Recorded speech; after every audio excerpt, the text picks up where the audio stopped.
Georgia has enjoyed strong residential and commercial growth over the last decade, and this trend should continue well into the future. Developers, contractors, and construction crews have many legal requirements within which they must operate. While most of these regulations are intended to make these new developments safe and reliable for their future users, one set of laws deals with our past and the need to conserve and protect it. Human history in our area goes back more than 12,000 years. Millions of people have been buried in many kinds of places. Most people think of a burial site as a permanent resting place, and they wish to see their loved ones remain there, undisturbed. The Georgia General Assembly agrees with this sentiment and declared that human remains and burial objects are not property to be owned, but are a part of the finite, irreplaceable, and non-renewable cultural heritage of the people of Georgia, which should be protected. Those burial sites are places that my ancestors have been buried. They're part of our history. They're part of our heritage as Georgians. And I think we need to be concerned about them for that reason. These burial grounds are sacred to us, and we feel an obligation because these past generations can no longer speak for themselves. We feel an obligation that we should do everything that we can to protect these burials. It's a matter of human dignity. The problem with protection of ancient burials is that many are not as visible as those at the large sites like Etowah, Kolomoki, and Okmulgee. There are many earth, rock, and shell mounds found throughout the state. Some are burials, many have no purpose that we know of. It's often really tough to determine whether or not a pile of rocks actually relates to prehistoric Indians or something from, say, the 19th or even 20th century. We like to find artifacts, potsherds, or things that are actually under the mound, that help us actually date when the mound was built. But in many cases, there just aren't any, either from the modern period or from the prehistoric period. So oftentimes, it's just a matter of context. Where the site is the way the rock pile built consistent with what we know for prehistoric piles? Maybe that there might be some charcoal, ash that's underneath the rock that can be carbon dated. One of the most frequent requests that the Indian Council gets in terms of examining potential burials are rock piles. There are literally thousands of rock piles across Georgia, particularly in the Piedmont, and many citizens believe these are Indian burials. We've excavated almost 75 of these now, and none of them have had conclusive proof or any good evidence of them being Indian burials. Archaeologists have excavated some rock features in Georgia that have been Indian construction and have had Indian burials.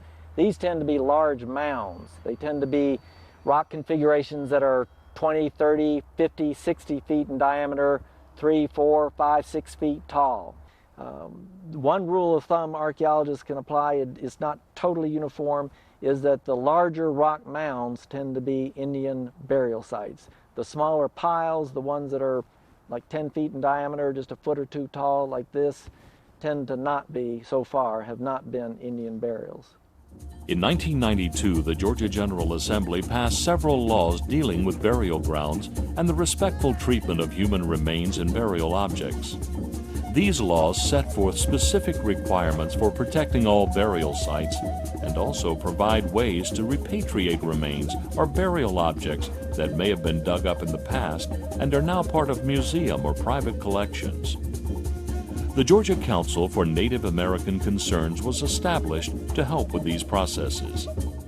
Made up of members representing the different Native American tribes located in Georgia, the Council works with local and state agencies on a variety of topics related to Native American life.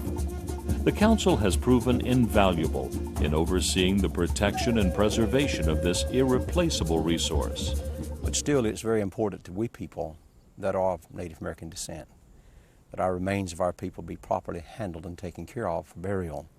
For instance, if they find something when they're building a shopping center or where they're digging power lines, digging out holes and so forth, they come across some Native American artifacts, it'd be good if they contacted our people and let us go in there and take a look at that and see what we can do to alleviate the problem, to get around it if necessary.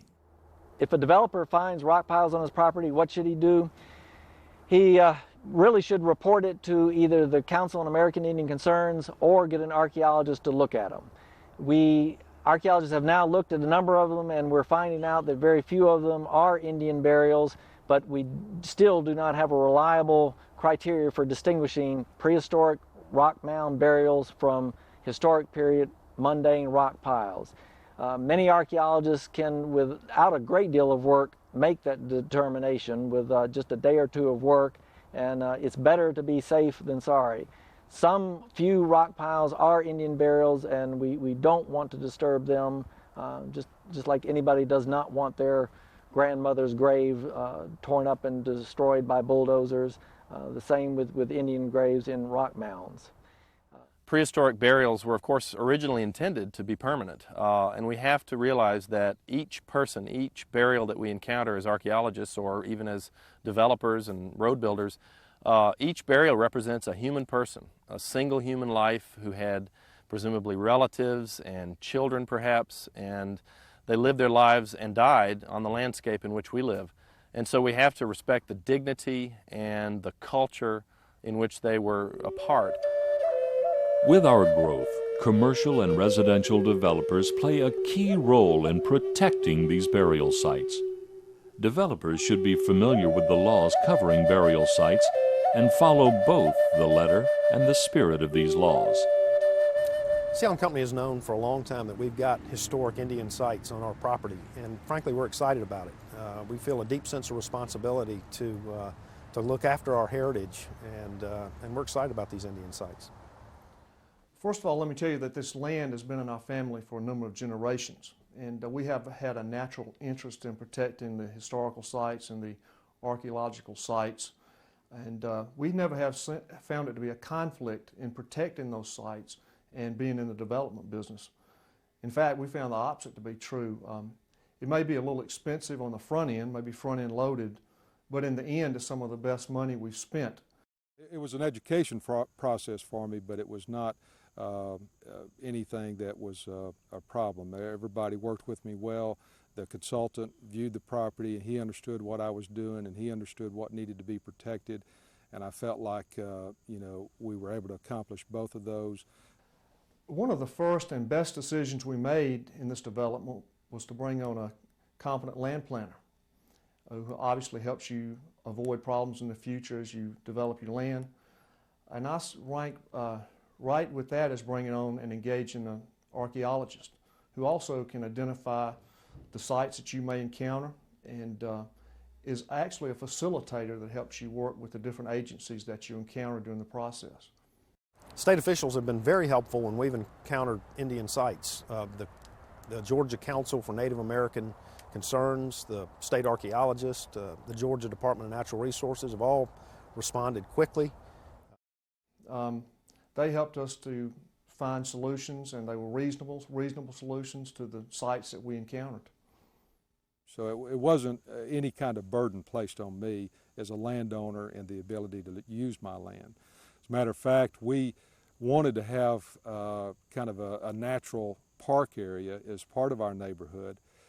One of these areas that had signs of grave digging, grave robbers, is an area that we've designated as a common area owned by the Property Owners Association. It's worked out very well for our development plans. If done correctly and you start the process off correctly, it can be financially rewarding. We found that the property owners have a deep appreciation for the archaeological and historical sites here. And thirdly, it's the right thing to do. We should be protecting the natural resources of our state, and we're proud to do it. Well, we're going to continue to develop as we have in the past with deep respect for historic sites on our property. And it is the law, but it's also the right thing to do. Ultimately, we are all responsible for the preservation of our state's heritage. The protection of these irreplaceable parts of our culture is a bond that we share with those who went before us. If you or your employees encounter human remains on the job site, please stop work in the area of the remains. Call local law enforcement, citing code section 31-21-6.